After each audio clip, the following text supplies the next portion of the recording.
Hello guys, welcome to my channel. तो हमारा आज का टॉपिक है एग्जामिनेशन ऑफ विटनेस, जिसके फर्स्ट पार्ट की वीडियो हमने बनाई थी। उसमें सेक्शन हमने कवर किए थे 144 तक।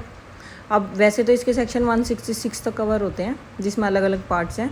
पर अभी हम इस वीडियो में 152 तक कवर ही करेंगे। सो देखिए हमारे section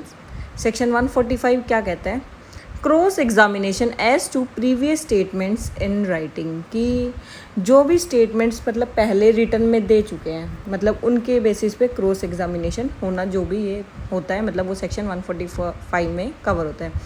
this section lays down the procedure by which a witness में बी क्रॉस एग्जामिन, कि एक ऐसा प्रोसीजर जिसमें एक विटनेस को क्रॉस एग्जामिन किया जाता है by contradicted by his previous statement, जो उसने पहले बात बोल दी है या फिर रिटर्न में उसको दे दिया है, एंड रिड्यूस इनटू राइटिंग, कि उसने लिखत में पहले कोई बात डिस्क्लोज कर दी है, कोई बात बोल दी है उस मतलब किसी केस से रिलेटेड, तो उसको उसके बेसिस पे फिर दोबारा कटघरे में बुलाना, फिर उसे क्रॉस एग्जामिनेशन करना। A person makes a certain statement which is in written writing, afterwards in same proceeding he makes a statement contrary to what he has previously stated. Next point क्या कहता है। In this section the present statement of witness may be contradicted by previous statement. Section कहता है कि जो present statement मतलब आज की स्टेटमेंट, अभी की स्टेटमेंट, जो मतलब एक विटनेस पास कर रहा है, जो विटनेस जो कटघरे में खड़ा है, गवाही देने के लिए खड़ा है, वो अभी जो प्रेजेंट में अपनी स्टेटमेंट पास कर रहा है, मे be contradicted by his previous statement, वो उसकी कॉन्ट्राडिक्ट करती है प्रीवियस स्टेटमेंट जो उसने पास करी थी, to show that he is not telling the truth, जिससे पता चल रहा है कि वो साफ साफ झूठ बोल रहा है, वो अपने मुंह से सच नहीं उगल रहा है, मतलब केस में वो सच बात अपने जो उसको बोलनी चाहिए केस से रिलेटेड, वो नहीं बोल रहा है, वो सच नहीं बोल रहा है। The only purpose of contradicting with previous statement, मतलब इसका जो मेन पर्पस होता है इस सेक्शन का, ये क्या कहता है कि जब previous statement is to prove that the statement made in the court is reliable, कि वो स्टेटमेंट जो है रिलायबल है, जो कोर्ट में पास की गई है। अब है नेक्स्ट सेक्शन देखिए, सेक्शन 146 के कहते हैं क्वेश्चंस लॉफुल इन क्रॉस एग्जामिनेशन। जो क्वेश्चंस है ना वो लॉफुल पूछे जाने चाहिए, अनलॉफुल नहीं होने चाहिए कि कुछ भी उठा के पूछ लिया, किसी की इंसल्ट कर दी, किसी को नॉय कर दिया, किसी की बेइज्जती कर दी, कुछ भी ऐसा नहीं होना चाहिए। Where a witness is cross examine he may in addition to the questions hereinbefore refer to be asked any question, मतलब ऐसे क्वेश्चंस उससे पूछे जाने चाहिए टू टेस्ट हिज वैरासिटी को टेस्ट करने के लिए, to discover who he is, मतलब वो कौन है, and what is his position in life, कि केस से रिलेटेड पूछे जाने चाहिए कि वो उसकी लाइफ में उसकी क्या पोजीशन है, कौन है वो, एंड उसकी क्रेडिट को शेक करना कि उसकी, ताकि उसकी मतलब करेक्टर को कोई हार्म ना हो, कोई इंजरी ना हो। Although the answer to such question might tend directly, मतलब चाहे वो डायरेक्टली आंसर दे रहा है या फिर इनडायरेक्टली, या फिर उसको कोई पेनल्टी भी पड़ सकती है। सेक्शन 147 देखिए क्या कहते हैं। When witness to be compelled to answer, कि विटनेस को कब कंपेल किया जाएगा कि वो आंसर करे। If any such questions relate to a matter relevant to the suit और प्रोसीडिंग, कि कोई क्वेश्चन अगर मैटर से रिलेवेंट है, रिलेटेड है किसी भी प्रोसीडिंग से, किसी केस के, तो ऐसे क्वेश्चंस को पूछा जाएगा। और जो ये सेक्शन 147 है, 146 का ही भाई है, मतलब ये उसी का पार्ट है। when a question relating to matter relevant to suit is put to witness, जब एक क्वेश्चन मतलब मैटर से रेलेवेंट है, रिलेटेड है और पूछा गया है विटनेस से, the provision of 132 shall apply, मतलब इसमें 132 सेक्शन के जो प्रोविजंस होते हैं वो अप्लाई हो जाएंगे। Court can compel a witness to answer to relevant question when such question is relevant which affect the credit of witness, मतलब अगर क्रेडिट ऑफ विटनेस मतलब अफेक्ट कर रहा है, तो उसमें हमारे पास जो ये है सेक्शन 147 में इसके 132 के प्रोविजंस अप्लाई हो जाते हैं। देखिए वो प्रोविजंस कौन से होते हैं। A witness can not be excused for answering any question, मतलब ये नहीं कह सकता, एक्सक्यूज़ नहीं दे सकता कि मैं आंसर नहीं दूंगा, जो मैटर से रिलेटेड है क्वेश्चन, मैटर इन इशू से, क्यों उसके पास स्पेसिफिक ग्राउंड है? एडवोकेट जब भी पूछ रहा है, कटघरे में कोई भी विटनेस खड़ा है और वकील उससे कोई क्वेश्चन पूछ रहा है, तो मतलब उसको एक्सक्यूज़ नहीं दे सकता कि मैं ये क्वेश्चन का आंसर नहीं दूंगा on ground that answer to such question incriminate him, मतलब क्रिमिनेट मतलब कोई क्रिमिनल ऑफेंस उसने कमिट कर रहा हो, या फिर उसने किसी का साथ दिया हो जिससे पता चल रहा है कि उसने भी कोई अपराध किया, या फिर उसको एक्सपोज करना, या फिर उसके ऊपर कोई पेनल्टी पड़ जाएगी जब वो मना ही कर रहा है। No such answer shall be subject to him to answer or he prove against him in any criminal proceeding, की उसको किसी क्रिमिनल प्रोसीडिंग में उसका पता चला है। सेक्शन देखिए 148 क्या कहता है?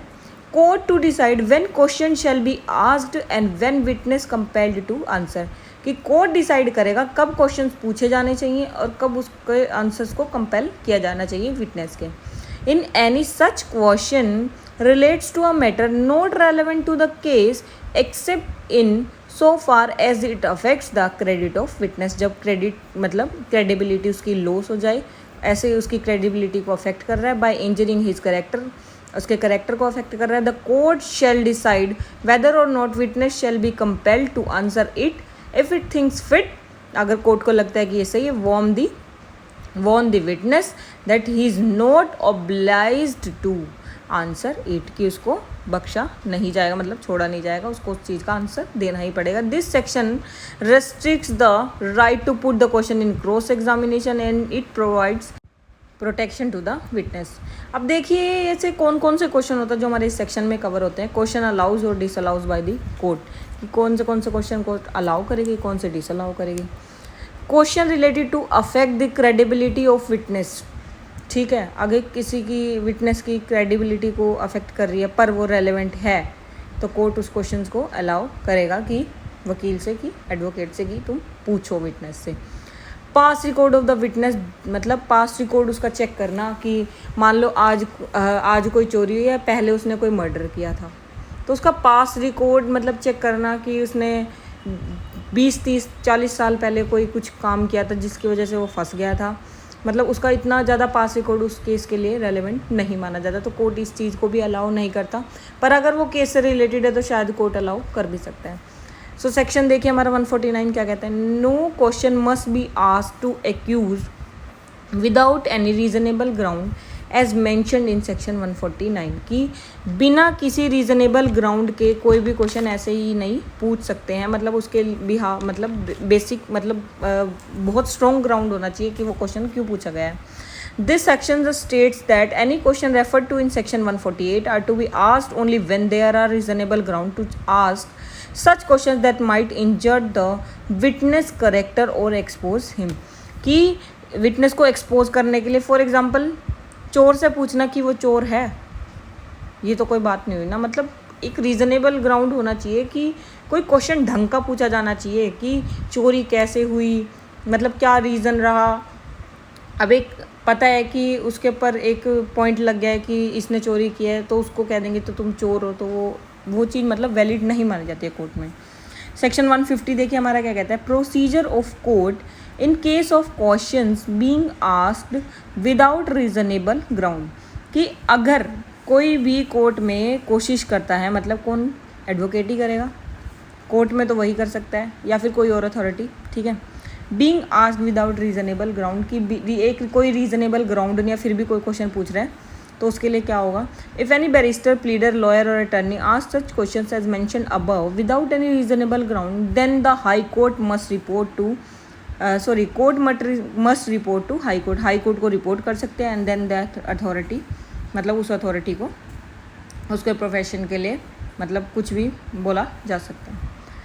वो सेक्शन 151 देखे गए थे इनडिसेंट एंड स्कैंडलस क्वेश्चन, ये वो क्वेश्चंस होते हैं जो क्वेश्चन मतलब कोर्ट अलाउ नहीं करता। सेक्शन मतलब 151 ये कहते हैं court has been conferred with the power under section 151 to forbid such questions that are indecent और स्कैंडलस, मतलब जो फॉरबिडन क्वेश्चंस होते हैं जो कोर्ट किसी भी से भी पूछने में अलाउ नहीं करता है। अब देखिए हमारा नेक्स्ट सेक्शन क्या कहता है? Section 152 questions intended to insult और अनोय, मतलब ऐसे क्वेश्चंस जो इंटेंड करना, जो किसी की जिससे किसी की इंसल्ट हो रही हो या फिर किसी को अनोय कर रहे हैं बार बार, मतलब तो court can also forbid questions, ऐसे क्वेश्चंस को भी अलाउ नहीं करता, फॉरबिड करता है, that are intended to insult और annoy as stated in section 152 of the act. And the section further states that the court might forbid a question even if it is proper, but court thinks that it is needlessly offensive in form. अगर court को लगता है कि proper है तो कुछ कहेगी नहीं, पर अगर वो पूछा जा रहा है कि नीडलेसली है, ज़रूरत ही नहीं थी, मतलब ऐसे ही कुछ उल्टा सीधा पूछ लिया है, तो ऐसे क्वेश्चन जिससे इंसल्ट हो रही है मतलब विटनेस की, तो ऐसे क्वेश्चन कोर्ट अलाउ नहीं करेगी. So thank you guys, thanks for watching my video and please like, share and subscribe my channel. Thank you guys.